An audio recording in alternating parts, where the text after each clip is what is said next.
Okay, hello everybody. Hello. Hi, can everybody, before we do anything else, can everybody please type yes in the chat if you can hear me okay?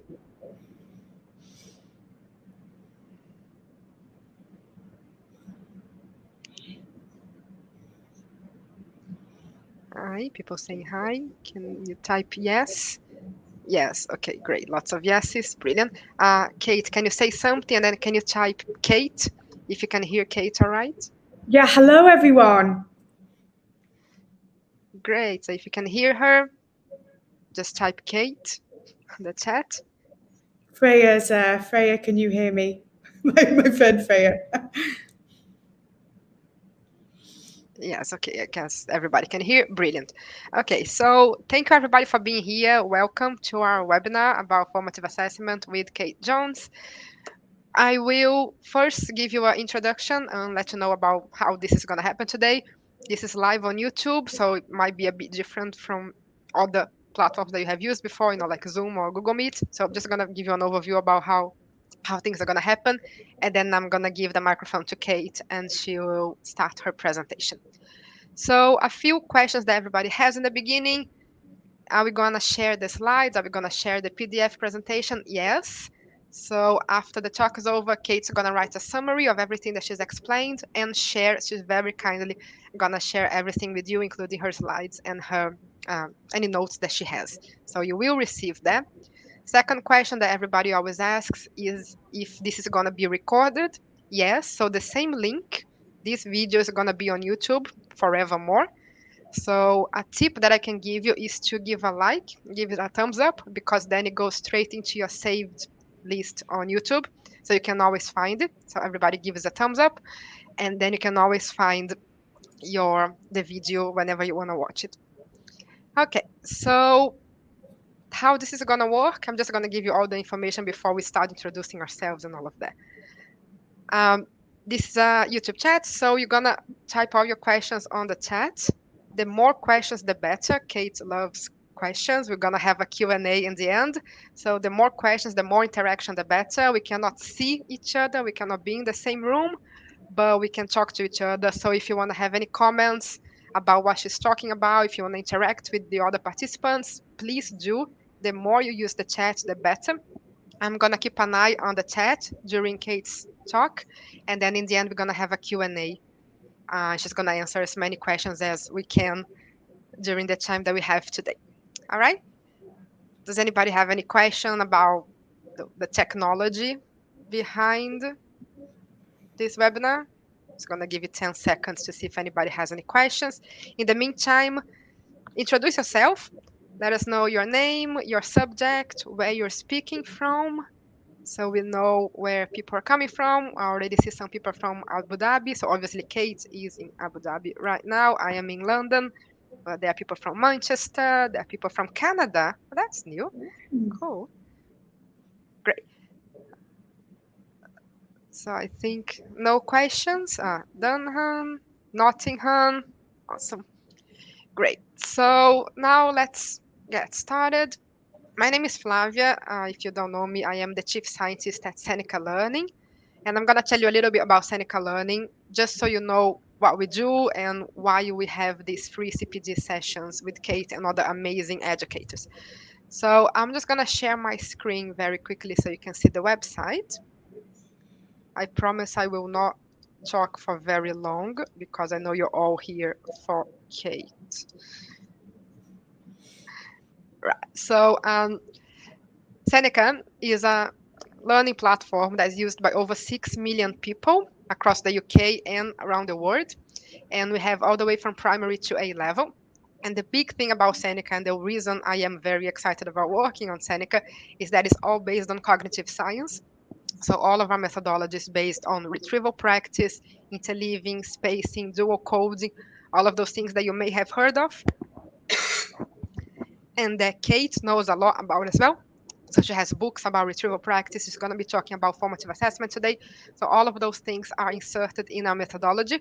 So when you use Seneca with your students, you already get them to use all of these learning techniques, learning strategies, effective learning strategies that we know help to improve learning and teaching as well.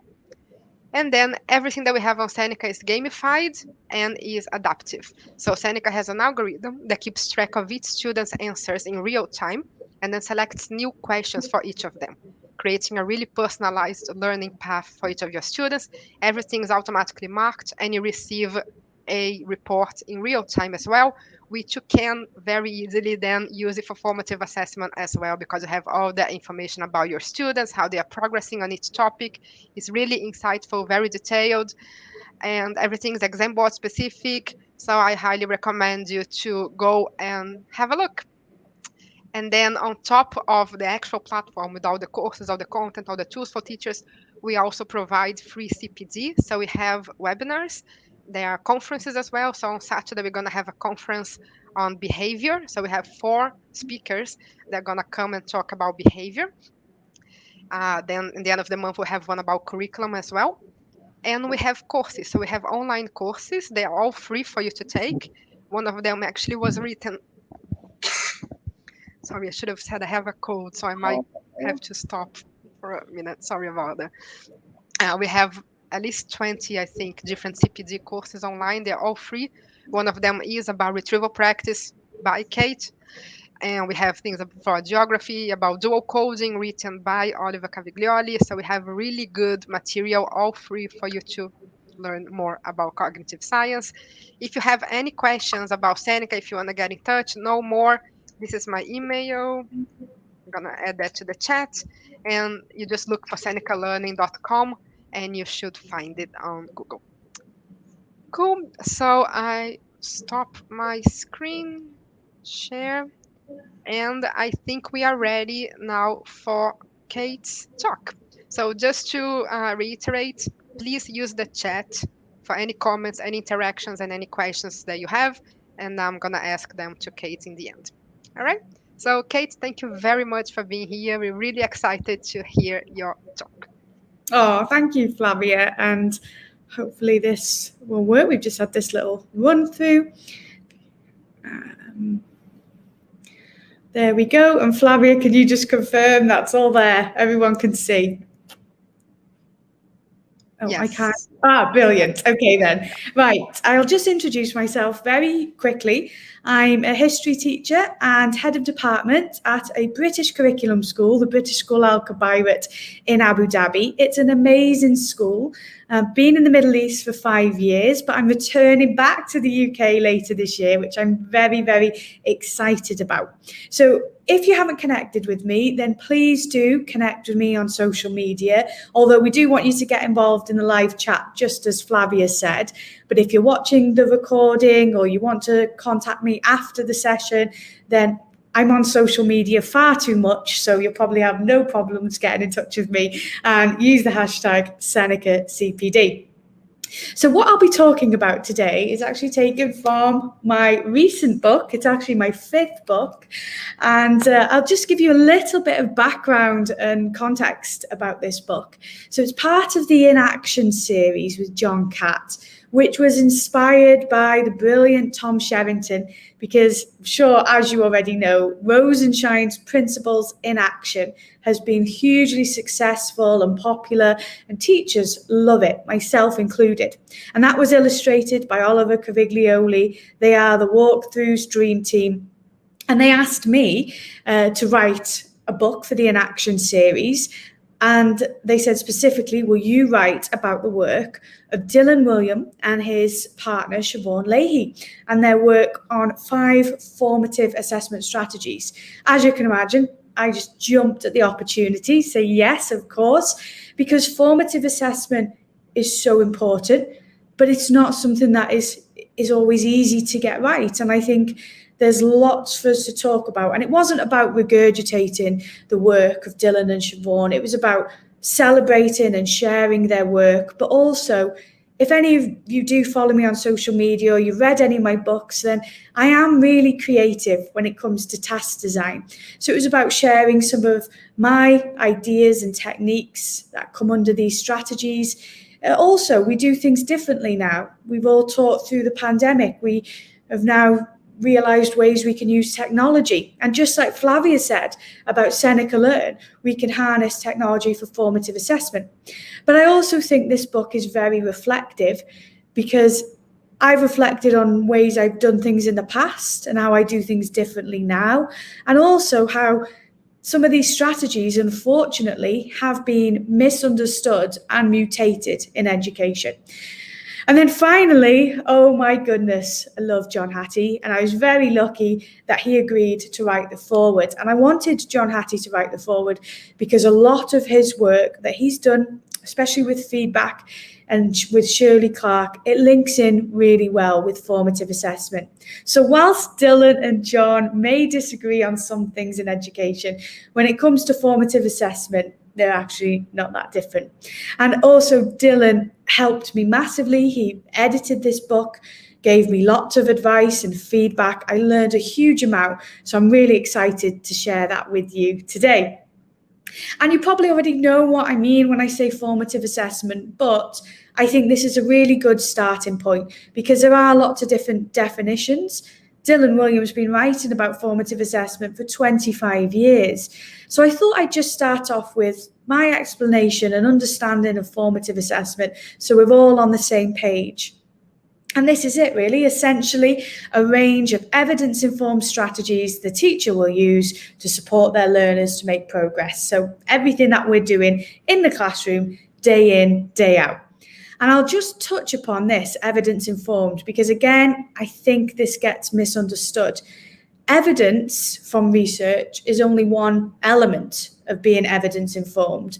It's about combining that evidence with our professional judgment, our classroom experiences, our expertise. Evidence doesn't give us all the answers, but we'd be foolish to ignore the evidence. And it's a really exciting time now to be an evidence-informed teacher. And formative assessment is not just about the teacher, it's about the teacher and also helping the students so they understand what they need to learn and how this can be achieved and where they need to be and how they can get there and how we can support them with that. And formative assessment is ongoing. As you'll see with these strategies, these are things that you do at different points in the learning process. We are responding to how learning is happening. We're giving feedback and hopefully the students are responding to that. So this is very responsive teaching. In contrast to summative assessment, which we would tend to do at the end of a unit or a high stakes exam, which focuses on evaluation. And there is obviously an important place for that in education, but it's just important that we're aware of that distinction. So in terms of formative assessment, Dylan Williams and Siobhan wrote about 5 specific strategies, and I'll give an overview of them, but I'm only going to actually focus on one strategy this evening. But before we even get to that, some of the things for us to be aware with all of the formative assessment strategies are these points. Where is the learner going, and what is it, our students, that we need them to learn? And we will have this conversation when we are designing our curriculum and when we're planning our lessons. And also we need to explain this to the students. Then during the learning process, we need to find out where the learner is. And in terms of where they need to go and where they need to be, how can we help them get there? So as I've already said, 5 formative assessment strategies are to help the teacher, but also the learner, and the important role that peers play in supporting each other, either with discussions or with peer critique, and there's lots of different ways. So the first strategy, naturally, a good starting point, would be to clarify, share and understand learning intentions and success criteria. Now, I really like the phrasing of learning intentions in contrast to lesson objectives, because as we know, learning happens over time. And a lesson objective actually may span over more than one lesson. That's just how learning happens. We don't always stick to the lesson plan because we're responsive with our teaching. But this is really important. And actually, I felt that this was the most important chapter to write. It was probably the most challenging chapter.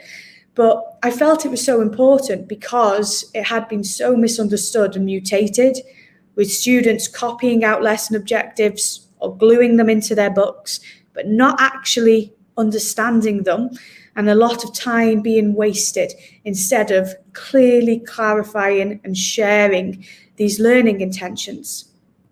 Then once we have done that, when we are in a lesson, we are carrying out lots of tasks. And again, coming back to this point, this is about what students will be learning in contrast to what will they be doing, but they will be doing tasks to help them learn what they need to learn. So to find out what they have learned, we elicit evidence of learning. And this is the strategy that I will be focusing on this evening, which I think is at the heart of teaching and learning. And then when we do have evidence of their learning, we provide feedback. And again, this could be verbal, it could be written. We all know feedback can go wrong, and it can be, actually, the research is harmful. And there's a really good feedback guidance report published by the Education Endowment Foundation, which also covers formative assessment, and that's free to download, and I would recommend it.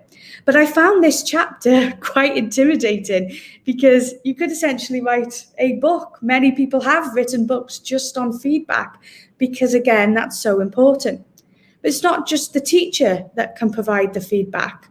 With guidance, we can activate students as learning resources for one another. And these strategies, there are lots of connections and links. And even though I'll be focusing on eliciting evidence of learning, I will be touching upon activating students as learning resources for one another. And then finally, what I described in the book as the holy grail of teaching and learning is when students take ownership and responsibility for their own learning.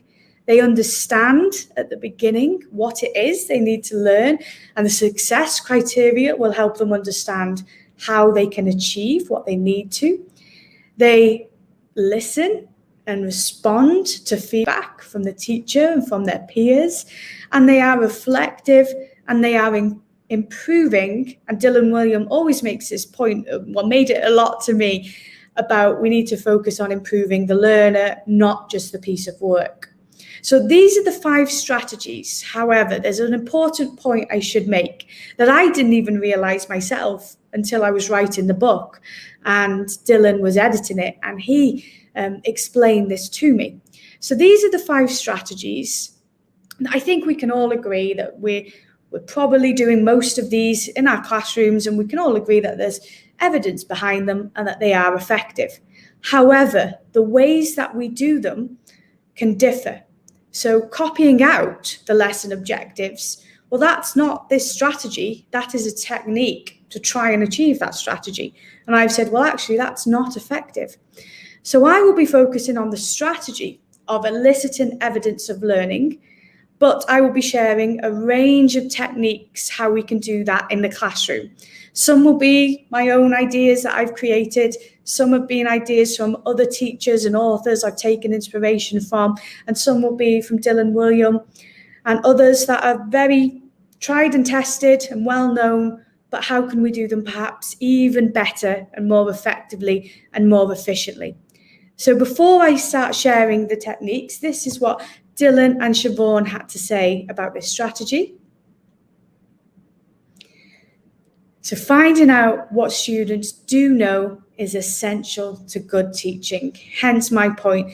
This is at the heart of teaching and learning. What do students know? What don't they know? Where are the gaps in their knowledge? How can I help them even further? So it's a really important strategy. And I'm going to start off with this. We're talking about questioning. And it's quite common to see in classrooms that teachers will ask a question, hands go up in the air, and the teacher selects the student. And there might be times where that is appropriate, but it's flawed and it's not always the most effective way to elicit evidence of learning. We may have the same 3 students who put their hand up to confidently volunteer, probably correctly answer the question.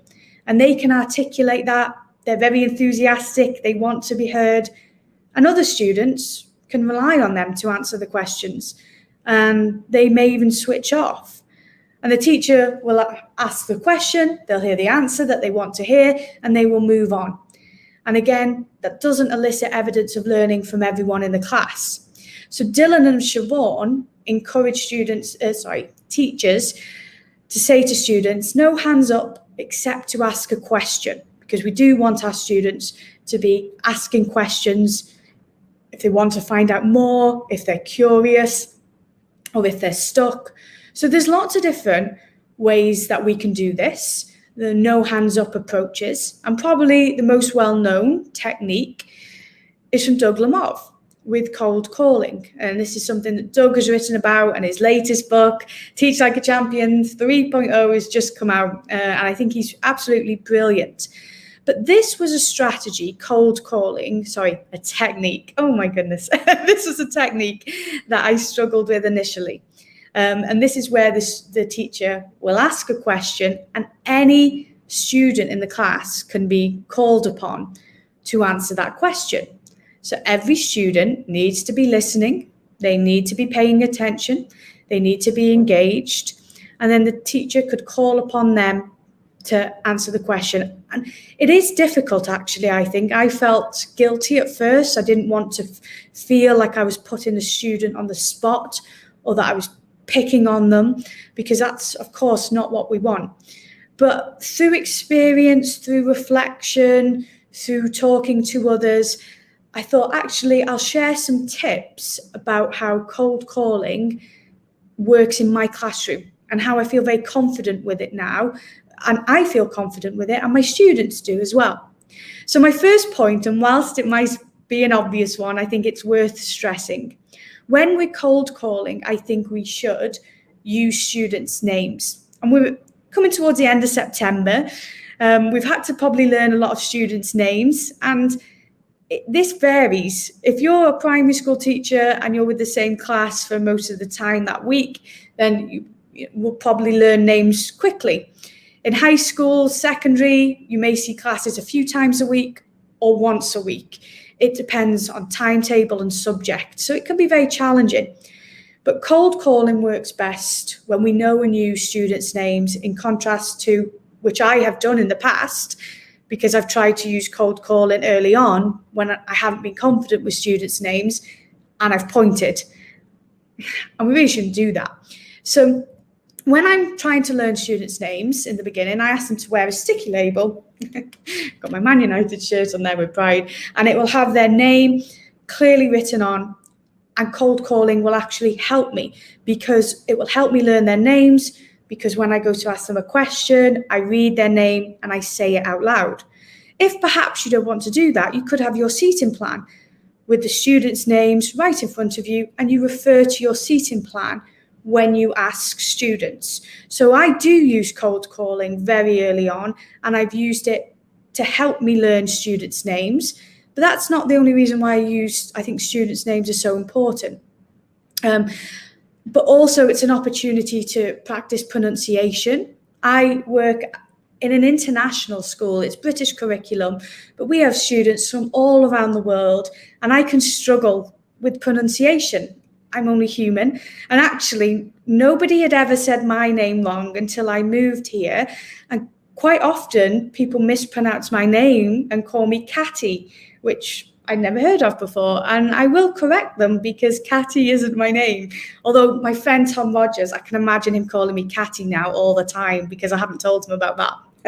So this is the time where not only is it acceptable for students to correct us if we say their name wrong, but they should keep correcting us until we get it right.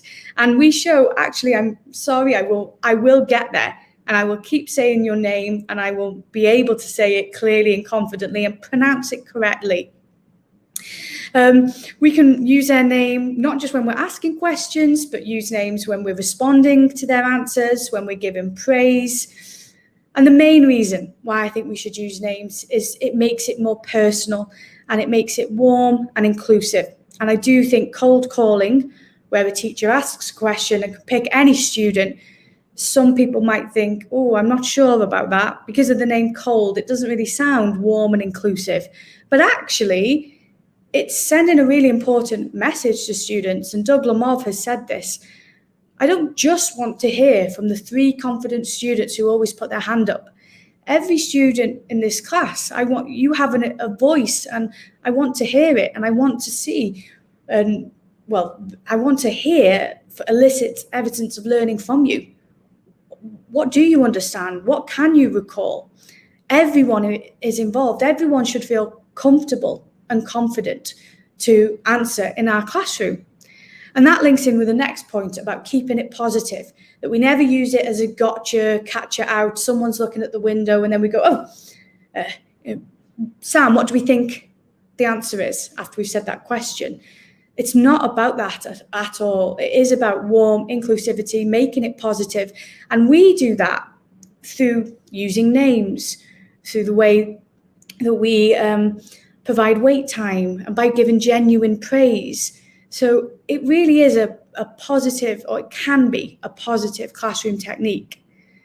And another thing that we should do is ask students a question more than once. So just because we have cold called them doesn't mean that we can't ask them again. And they need to know and understand this so that they don't think, oh, I've been asked a question now, Miss won't come to me again. I can switch off, it's someone else's turn. No, you need to be listening and you need to be paying attention. And actually, when you're asking questions, you may go back to the first student that you asked, and perhaps they've got something else they'd like to say. Perhaps they'd like to expand on their initial answer. Perhaps they'd like to respond to somebody else's. So that's, I think, a really important point about keeping the students focused when we're cold calling. Now, I've mentioned this, and I'll just give you a moment to look at this graphic, which I think is fantastic. And do follow Luke on Twitter. He's brilliant. Dylan William gives us advice for teachers. Plan a question, ask the question, and then be quiet. And it's the be quiet bit that can be difficult for teachers. And the wait time is this think time, and it's really important that we provide it, but also that when we provide it. That's why this graphic is so clear. So instead of saying Laura and then the wait time, again, everybody might have switched off. Oh, I don't need to answer this question. All eyes on Laura. Laura may start to feel herself burning up because she's got some time and she needs to give an answer. Whereas actually, we can pose our question and the whole class has wait time. The whole class could be thinking about what their response could be, because anyone could be cold called. And then after the wait time, then we go to Laura and we ask for Laura's response. So I think this is beautifully simple and helpful, and I really like that graphic. So another thing that's really helped in my classroom is making it a classroom norm, making it a routine. Do it little and often, that your students expect it. It's just something that we do in our classroom. This could be applied to lots of things. The same about retrieval practice. And the more often you do things in a classroom, the more you normalize it, and it can also make it seem lower stakes. So the more quizzes that you do, it'll become more low stakes, because as I said, it's just something that we do in Miss Jones's classroom. Cold calling, Miss Jones, she will ask me a question, and I expect that, and I know that will happen. It's just what happens in this classroom. It's an established part of our routine.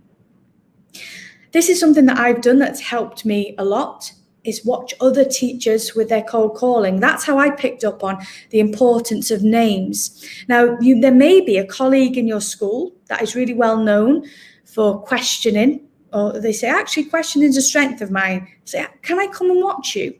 Or if there isn't anyone that you're aware of, then go on YouTube.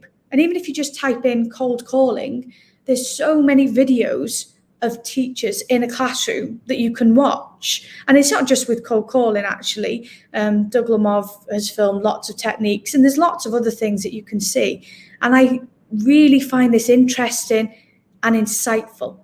And in the same way that I'm suggesting that we observe others, I think we should invite people to observe us when we're cold calling and questioning in the classroom. And we should seek feedback and try not to be defensive, because there may be things, perhaps we haven't provided much wait time. Perhaps we tend to ask the same students, or we're asking the students that we're pretty confident they will give a strong and secure, correct answer.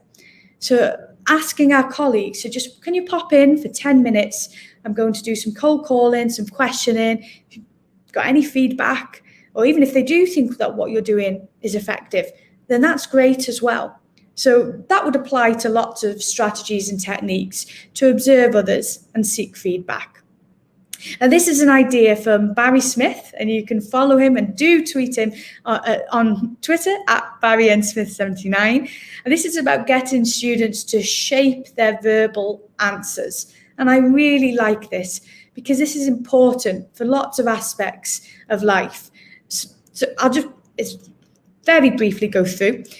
So we encourage students to answer with sentences, to explain. There may be times where a single word answer is appropriate, but actually we do want them to be able to explain in a full sentence and perhaps even elaborate on that.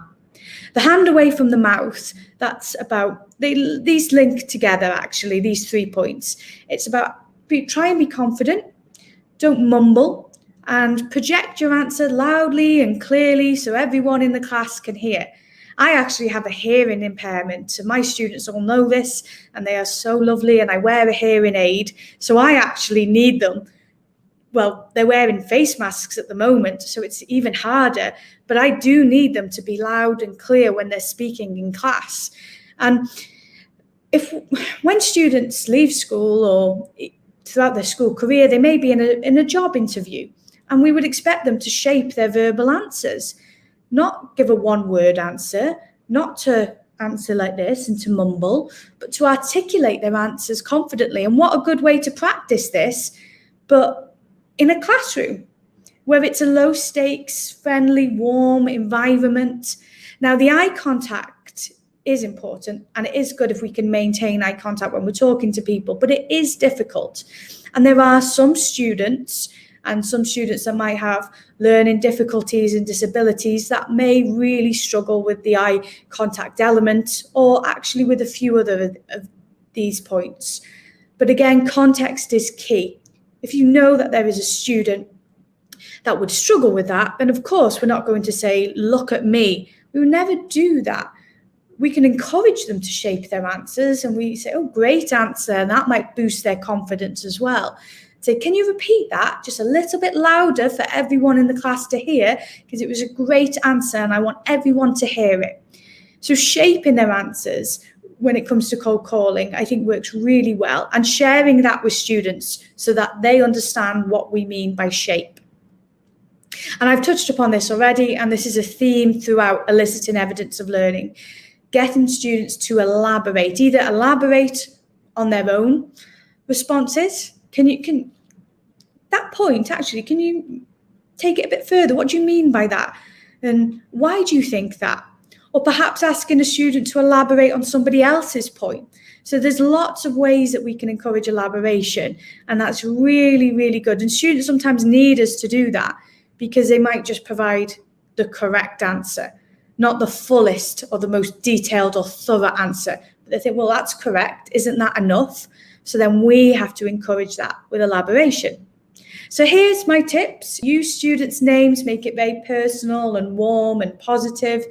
Ask a student, but then ask them again, and tell students that they may be called upon again. That's not like, oh, you're off the hook now. Make time for wait time. Make it a classroom norm and a routine.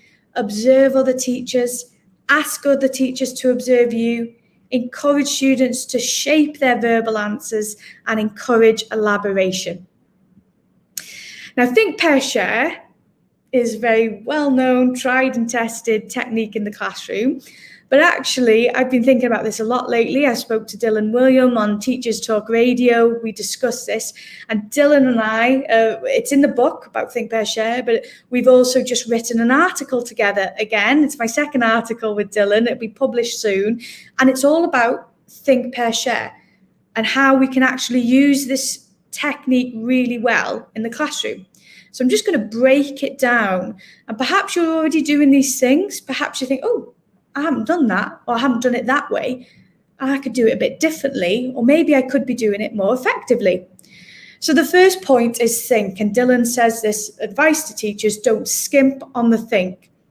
So often when we say think, pair, share, students turn to a partner and they start talking, and they've missed out the think stage. So you could provide think time, or you could use a mini whiteboard and say, actually, this is your think time. Write down on your mini whiteboards, what's your initial thoughts? What would your answer be? So they've got something ready for by the time that they turn to their partner. Now, for the pair work, sounds obvious, but it's important. We need to stress this. In order to learn from each other, students have to listen to each other. And I think we need to focus and stress this. So another way we can encourage the listening is to number the pairs 1 and 2, or A and B, and say, right, number 1s, I'd like you to talk, and number 2, you need to listen, and then switch.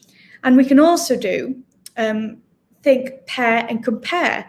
So how do their answers compare and contrast? And maybe now they might want to change what they initially wrote on their whiteboard. They may want to change it or add something. So by the time we get to share, students have had time to think individually, perhaps even get their thoughts down on a whiteboard or on paper. They've had time to listen and also be heard with their pair discussion. So they should be ready, rehearsed, and confident for the share. And that could be holding up the mini whiteboards for everybody, well, for the teacher to see and scan to elicit evidence of learning for everyone. Or this could be a great opportunity to cold call.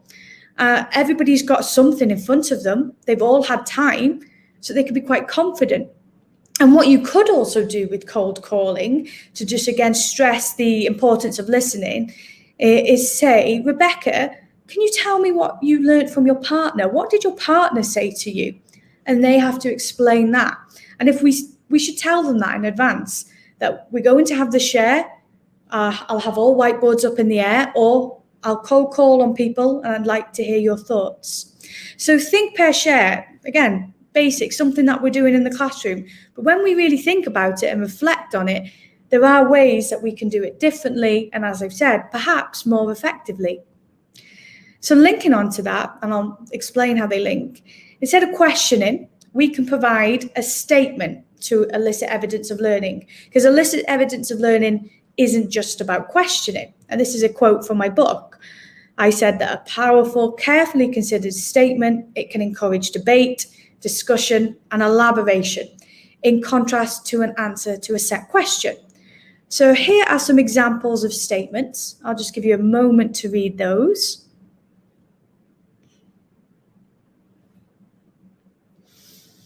And thank you to the teachers actually that gave me these. I reached out to different teachers and they gave me lots of examples. So history is my subject here. So here we go. The main cause of World War I was the assassination of Franz Ferdinand. Now, what we don't want is students to go, yeah, I agree, and just leave it at that.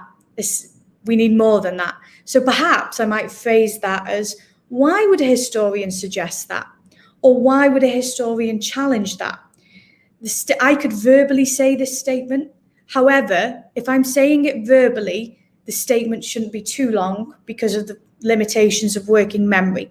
So actually, if it's quite a long statement, the business one, for example, students might forget, what was the second half of that statement? So project it up on the board. Now, this links in well with the other techniques I've mentioned. So we could cold call, and cold calling doesn't have to be questioning. It can be, Emily, I'm interested to hear what you think about this. What's your opinion? Do you agree? So they've had some time to think about this statement, and then they can respond. Or again, we could do the think, pair, share. Instead of the question, students have to think about the statement that has been provided to them. They think about what their initial response is, what their thoughts are. Then they do the pair and compare. And then we might cold call. What I wouldn't suggest is mini whiteboards, because actually, when it comes to statements to elicit evidence of learning, I've mentioned debate, discussion, elaboration. I don't think this lends itself well to mini whiteboards. linking on to my next technique, mini whiteboards. They're just a classroom classic. And I know Tom Sherrington's blogged about them and he just thinks they're absolutely brilliant. And he's got a picture of a Victorian classroom where they had the slate and the chalk, because obviously it was a way to elicit evidence of learning. And we could do this sort of digitally as well. But mini whiteboards, we need to keep the answers and responses to a minimum. That's why I don't think it works that well for the statements of eliciting evidence of learning. Because if students write a paragraph on their mini whiteboards and all the whiteboards are in the air, the teacher is not going to be able to read that. The teacher needs to be able to scan the classroom. And mini whiteboards, again, there are times where it works and times where it's not appropriate. And it may even work better in some subjects than others. I know lots of maths and science teachers that love it. I use it in my subject, history. But again, that would depend. Maybe if I'm doing factual recall, if it's about vocabulary and definitions, if it's about questions, factual recall about dates, where I can easily scan. So we need to keep our answers short and we need to remind the students of that. But we can always select students to elaborate on their answers. And I was observing a lesson and I was sat at the back of the classroom next to a student, and it was a retrieval task at the start of a lesson using mini whiteboards. And the teacher that I was observing selected a student at the front and said, "Wow, that is a great answer." And then he asked his next question. And I looked to the student next to me and she looked and she said, "I wonder what that great answer was." I thought, yeah, me too. And I gave that feedback at the end that actually I would have really liked the teacher to have either read what was on the whiteboard. I was really curious and it was on my mind most of the lesson. What did they write that was so brilliant? Or perhaps then ask the student to read it out or hold it up for everybody to see and ask them to elaborate on it. So we can keep it brief, but we can still have elaboration. It could be great for asking students to illustrate their answers, and this can work really well with terminology. Perhaps you say, can you have a sketch to represent this keyword? And that could be quite useful and interesting as well. This point is important because we all know what can happen in a classroom with mini whiteboards, that someone writes the correct answer down quickly, puts their board up in the air, everybody's seen it and they go, "Oh, right," and then writes it on their board. So they have to actually wait until the teacher says, "Right, now can everybody show me?" Okay, and actually, if students don't know, maybe they put a big question mark there and then you see that there are question marks, because that is another purpose of eliciting evidence of learning, finding out what students can't recall, what they don't understand, the responsive elements, so we can help them with that. Keep expectations high. So obviously this links in with the behaviour policy. If they're drawing silly things, writing silly things, then absolutely not appropriate. Literacy as well. If you do want them to write a sentence, then capital letters, full stops, spellings of keywords. Or I've asked a question about key individuals, and when the answers were shown, it was names of individuals without capital letters. So again, the expectations with behaviour, with literacy. Exit tickets. Now, this is an interesting one, and I've seen a little bit of discussion about this, and I've recently blogged for Doug Lemov, his Teach Like a Champion website. I wrote about exit tickets because this is really important.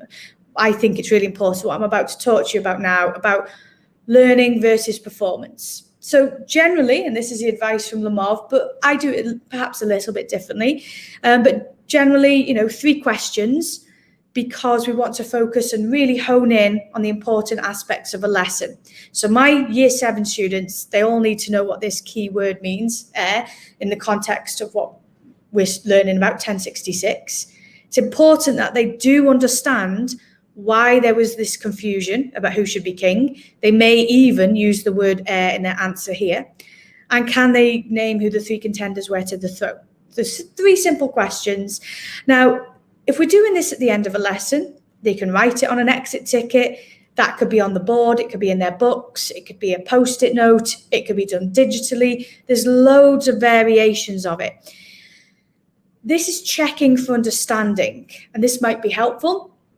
Potentially address misconceptions that haven't been picked up yet, And this might just confirm, yes, everybody understands what all of these things are and they can answer them correctly.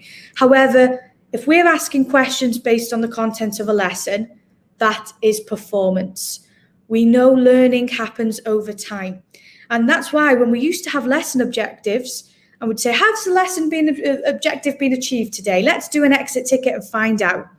And oh yes, everyone's answered correctly, learning has been achieved. Well, actually, what we know from cognitive psychology, learning doesn't happen like that. Learning happens over time. We need to allow for some forgetting, and then we need to check at a later date.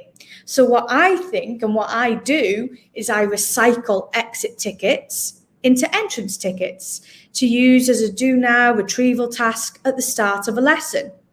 Or you could use that as an exit ticket at the end of a lesson, but it's not based on the content of that lesson. It's actually based on a few lessons back.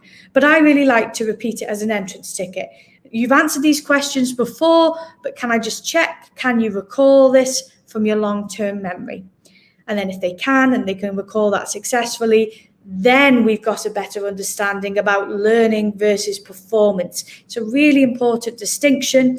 And Professors Elizabeth and Robert Bjork and Nick Soderstrom, they've written about this extensively. It's on YouTube. Do check it out if you want to learn more about the research behind it. So we've got it as our retrieval ticket. And actually another interesting idea is perhaps compare them. Are their answers the same? Are they similar? Perhaps they wrote more detail the first time round. Or perhaps because I've been using the term air since then in lessons, they can articulate it more confidently and clearly. So learning happens over time, really important. And this is going back to the first strategy. So you might have a big question, and there's a case study in my book from Sam Strickland. He's a principal at the Dustin School, and at his school, instead of saying lesson objectives, they have a big question. That big question might be for one lesson, it might span over more than one lesson, but it's essentially the learning intention. The learning intention is that students need to be able to answer this big question. But again, what we need to do is wait and come back to the big questions again later on.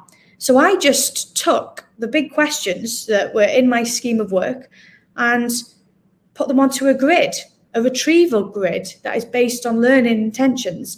And I actually timed it at a point where so we were looking at the rise of the Nazi Party, and I was going to refer back to the Treaty of Versailles. So I thought, oh, actually, I did the Treaty of Versailles quite further back, because actually historically it was in 1919, and I might be at the point of, let's say, like 1929, 1930s.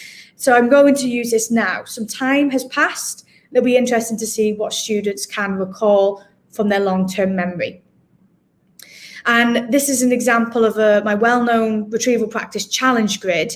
And it's called the Retrieval Practice Challenge Grid. It really should be the Retrieval Practice-Based Challenge Grid, although actually Retrieval Grid is a better name. So the reason I created this is because I was very guilty of just asking about last lesson and not really probing for last week and further back. Something else I was guilty of is saying, what did we do last lesson?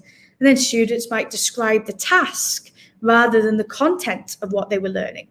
So I created this grid for me to make sure that I have covered and revisited and spaced out practice. You could also use it to interleave as well. However, when I first created this, I wanted it to be at the start of a lesson. And that's really, if you want a 10-minute, like Rosenshine says, review should be about 8 minutes. And I think that's good guidance. That's too many questions. You won't have time to be able to have meaningful feedback and reflection.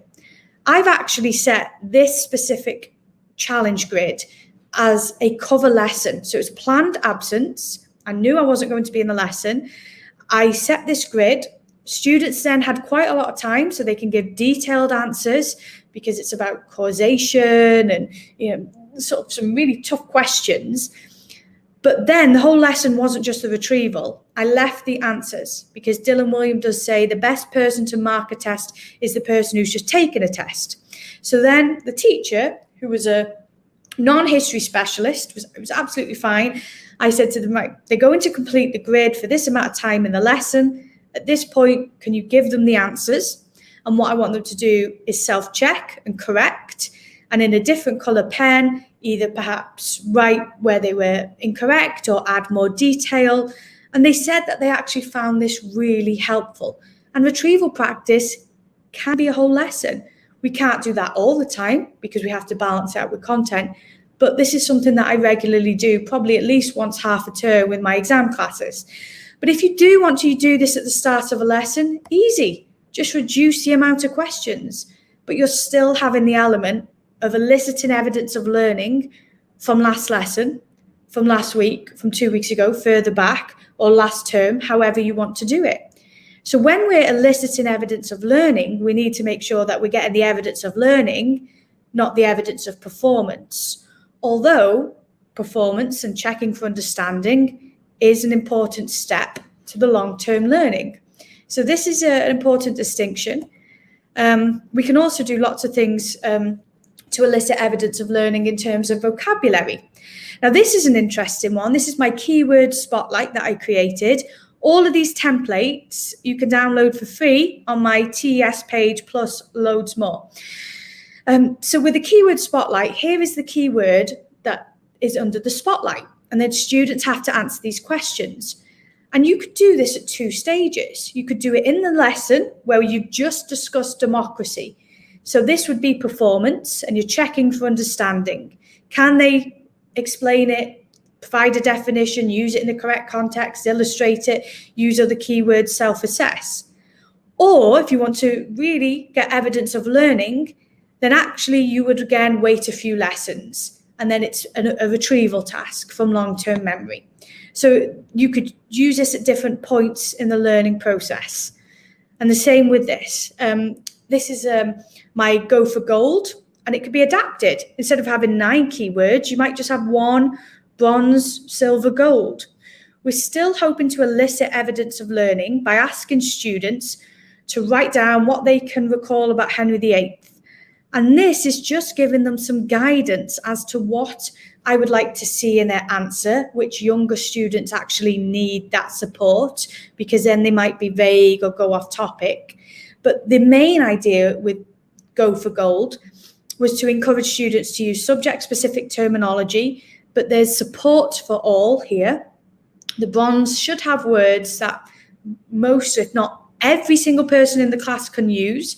So everyone's got that taste of success, a boost of confidence and motivation, but everybody is being challenged. We don't have a bronze, silver, gold worksheet or table. This is one resource, and we could use it in a lesson for performance. We've just talked about the break with Rome. Can you summarize it? Use these keywords to help you.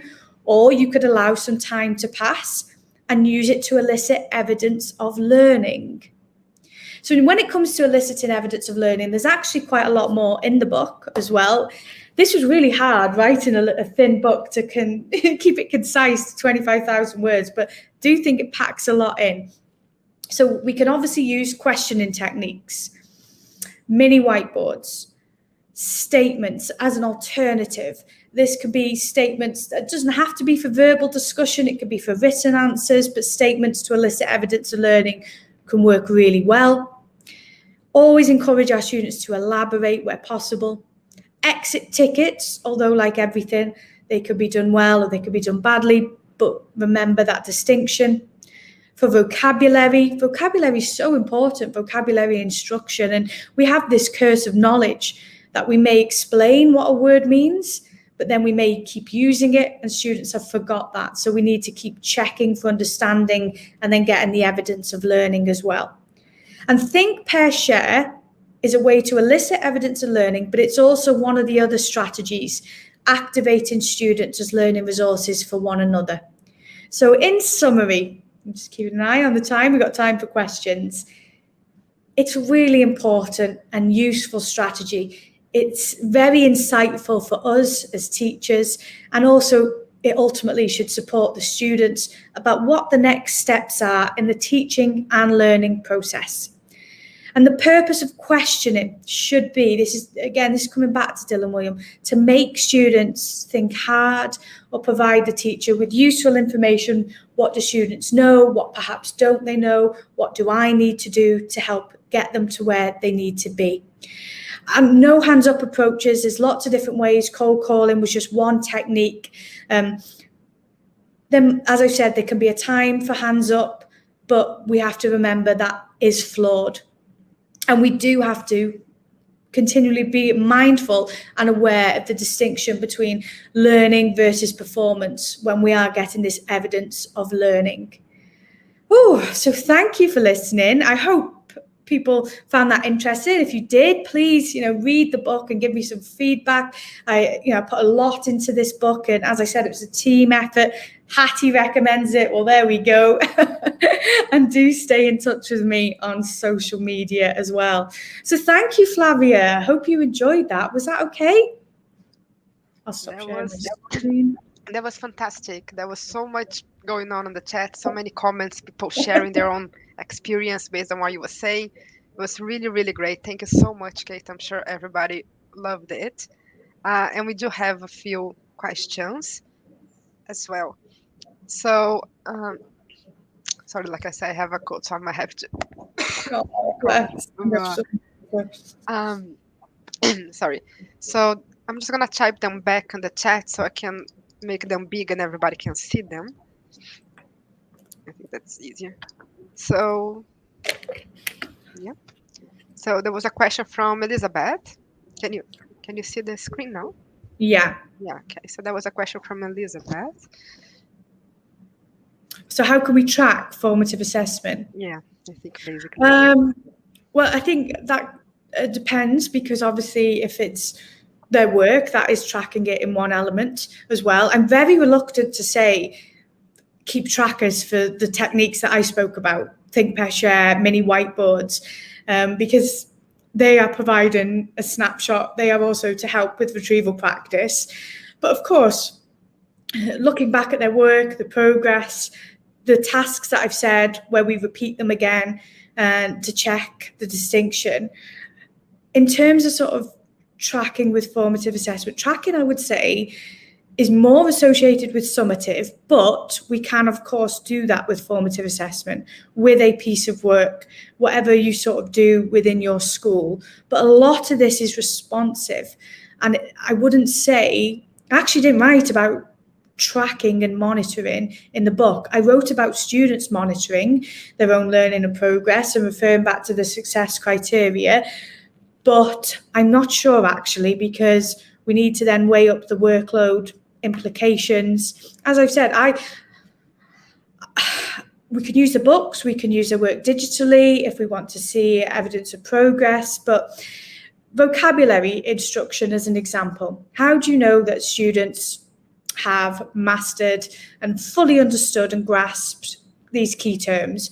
Well, you know, because you hear it in their verbal answers, you see it in their written answers and responses. They're using it correctly in the correct context and confidently. So those are the ways that we know that these formative assessment techniques are working. But that is a great question. Great. Yeah, that was a great answer as well. So there are more questions here, more specific questions. So Anita asked about the exit ticket. So in practice, there were actually two questions. So there's one about how long would you leave between them, and the other one about how frequently you use them, if it's every lesson or just every week or every other lesson. Yeah, so I know Lamar says about exit tickets being, if they're every lesson, they become a routine, but I don't use them every lesson. I just, again, you use your professional judgment when it's appropriate to do so. In terms of how long should you wait? Well, I get asked this question all the time because that's essentially about retrieval practice and optimal timing. And there is, whilst there are suggested optimal timings, there are so many variables. How often do you see your class? Do you see them once a week? So perhaps actually once a week, the next lesson would be enough. But what about if you see them the following morning? Well, I would wait. So I can't give a definitive answer because it depends.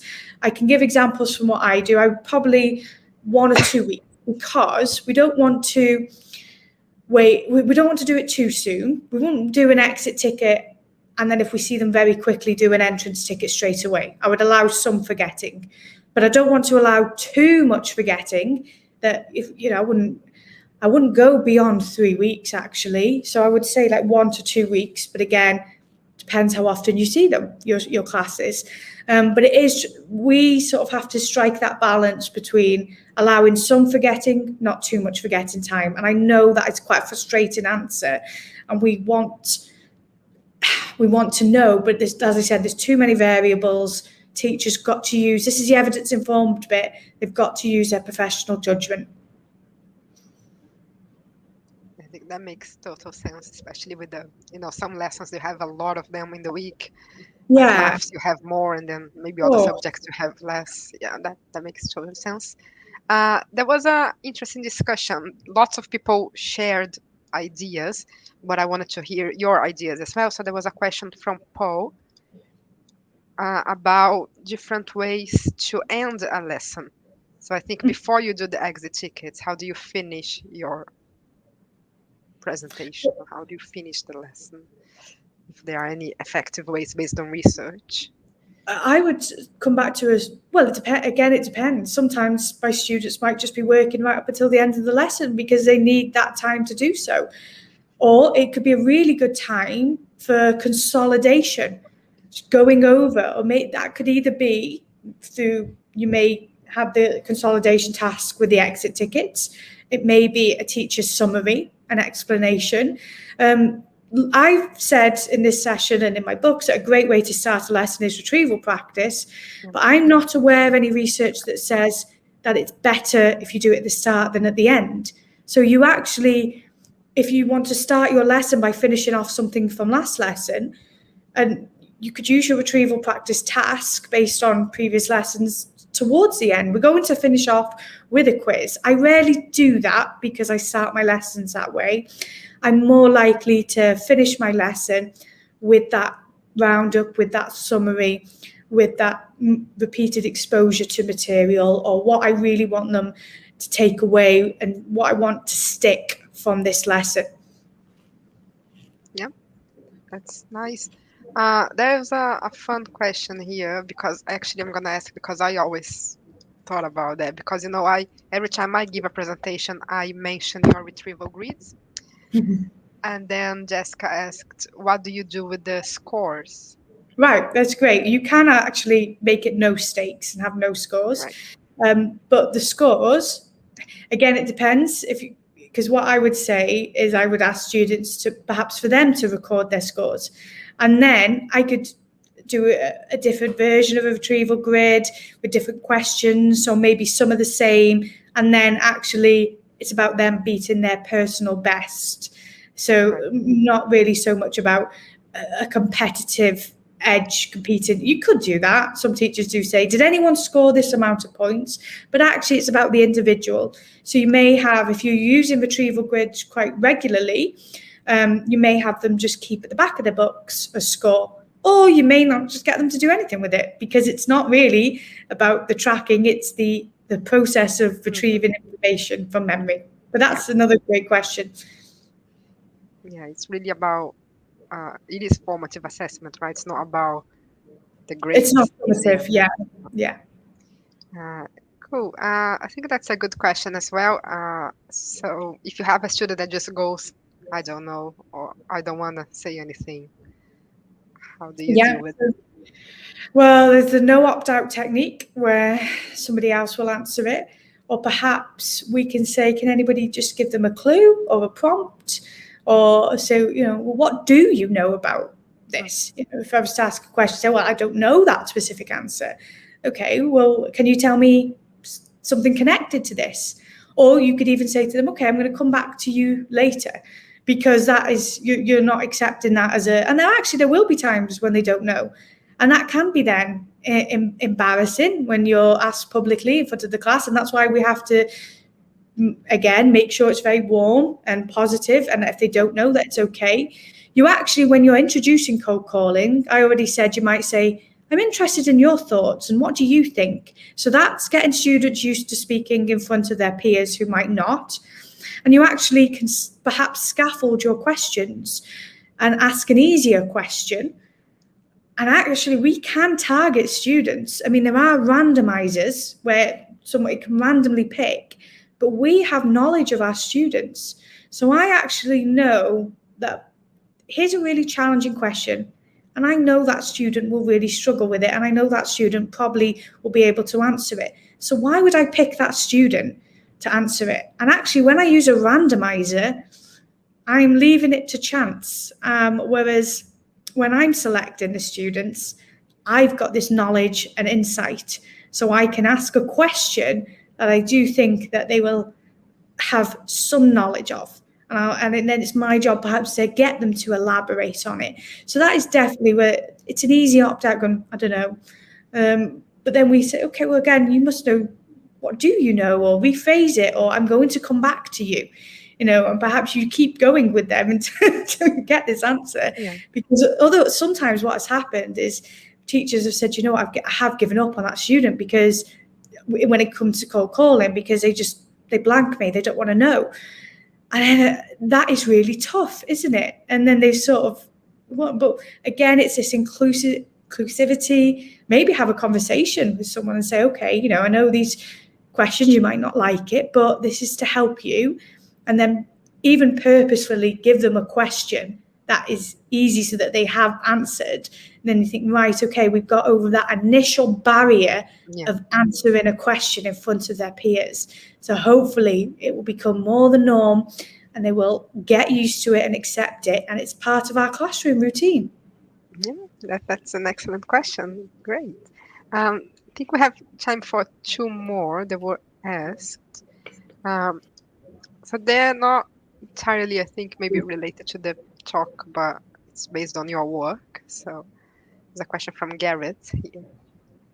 Yeah, I'm sure you've already seen this, but John Hutchinson's video about flashcards, about this system, but I think he uses a year 4 example. That's absolutely fantastic. So watch it if you haven't. Now, in terms of flashcards, use it across content and subjects. I was chatting to Professor John Donlowski today about this with flashcards. We talked about interleaving, and he said interleave, mix it up with perhaps content, but definitely not with subjects. But actually, we don't even need to even interleave perhaps within a subject as well. We can have topics separate.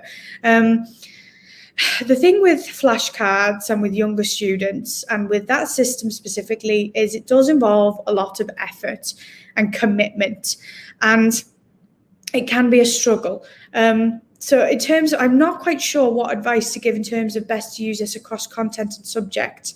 I think it's overwhelming at primary school to use it across all subjects if you've got a large stack of flashcards. So slowly introduce it and embed it. Flashcards can become, for older students, a huge workload issue. We really need to start flashcards now if you haven't already, little and often, a few flashcards each week. So when they come to study and revise, they've got a stack that they can use them for retrieval practice, that they're not spending hours and hours creating flashcards across X amount of subjects. So in secondary, start early. In primary school, be selective with the subjects and inform the parents and get them involved as well. Or if that is a little bit too complex, that's essentially putting incorrect and correct answers. But even if you don't want to use that system, you could just still have your piles of flashcards. These are correct, these are incorrect. That's why I say one question and one answer, because if you start having more questions, what if they've got some correct and some incorrect? Which pile does it go in? So flashcards do not need to be flashy.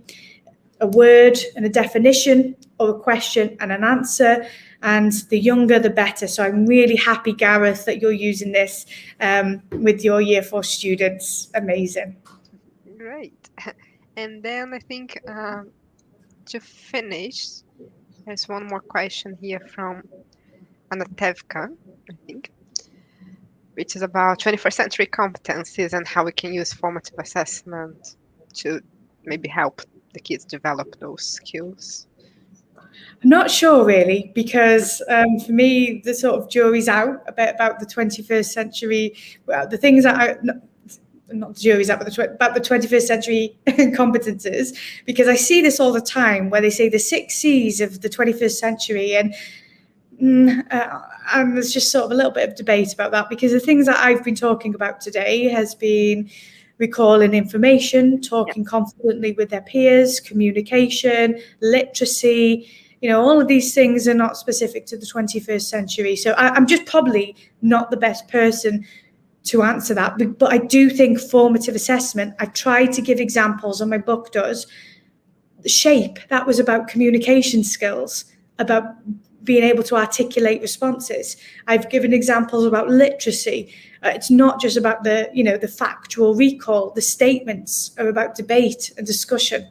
So I do think formative assessment then lends themselves to a wide range of skills, and they could be verbal, they could be written. In terms of the 21st century competence, I don't really know what they are, if I'm honest. I don't know. So I'm sorry. That's fine. That's very fine. That's another discussion that we can have on another webinar, perhaps. Um, but I think that's it. I think we're out of time. But thank you so, so much, Kate. That was absolutely brilliant. And there was so, so, so many comments and discussions while you were speaking. I think that was also a really great thing about this webinar, that people interacted with each other and shared their experiences in their classrooms. So before we go, how can people find out more about your work? So you talked about your book, but you also have a blog, you have articles, Yeah, podcasts. I'm Go on. very, very busy. So I'll share the slides, and they've got my Twitter handle. And well, there you go. You can see it on the screen. I'm on Instagram and Twitter. I have a Facebook page, Kate Jones Teach. I'm on LinkedIn, if you're on any of those platforms. I do have a YouTube channel. I'm not even sure what it's called. I don't use it that often, but there's a few videos on there. When I share the slides, I'll put links to all of these. And yes, I've got 5 books with John Catt, and another one on the way in November. So, busy, busy, busy. But yeah, do stay in touch with me. Let's keep this conversation going. And I hope it was helpful. Yeah, absolutely. And if you want to know more about retrieval practice specifically, then you can also go on Seneca Learning and Yes. take her free online course about retrieval practice, which is a great introduction also to the topic. So Oh, thank we're gonna finish now. Thank you so much, everybody who joined. You will receive all the slides, all the information. Don't worry about that. Make sure that you save this video so you can watch it again later, so you can forward the link to your colleagues who couldn't be here live. So the more we talk about retrieval practice, formative assessment, research-based strategies, the better it is for everybody. So save it, share, and get in touch with Kate, get in touch with me if you have any questions about Seneca specifically, or any other conferences that we're having, any other CPD that we're offering, and we'll be happy to continue this conversation later on. So thank you, thank Kate. you. Thank you, everyone. Bye. Have a good evening. Bye. I'm going to bed now, Flavia. It's late. Okay. Bye. Have a good night. Bye.